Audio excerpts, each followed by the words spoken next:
எங்க அப்பா என்னை எப்ப பாரு ஒரு கோவக்காரன்னு சொல்லிக்கிட்டே இருப்பாரு. எங்க அண்ணன் தம்பிங்க அக்கம் பக்கத்துல ஏதாச்சும் சண்டை வளர்த்தா கூட என்னை வீட்டுல விட்டுட்டு போயிருவாங்க. நான் பொசுக்குன்னு கை நீட்டி விடுவேன். அதனால காலேஜ் எல்லாம் படிக்கும் போது பசங்க எல்லாரும் ரவுடி வர்றான்னு என்னை ஒதுக்கி வச்சிருவாங்க, ரவுடி பையன்னு. இப்படி எல்லார் மனசுலயும் என்னை பத்தின ஒரு அபிப்பிராயம் இருக்கு. உனக்கு ஏதாச்சும் ஒரு அபிப்பிராயம் இருக்கா என்னை பத்தி? சும்மா இருங்க, அவங்களுக்கு எல்லாம் உங்களை பத்தி என்ன தெரியும்? நீங்க ஒரு அப்பரா நீங்க. அப்படி சொல்லுமா? அது என்னமோ தெரியலமா. ஊர்ல இருக்கு எல்லாரும் என்னை கோவக்காரன் சொல்லும் போது ஒருவேளை நம்ம கோவக்காரனோ அப்படின்னு என் மனசுக்கே தோணி இருக்கு. என்ன குழம்பு?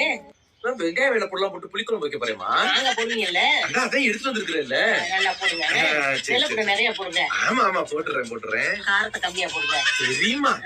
ஆனாலும் எதுக்கு என்னைய கோவக்காரன்னு சொல்றாங்க? தெரியல.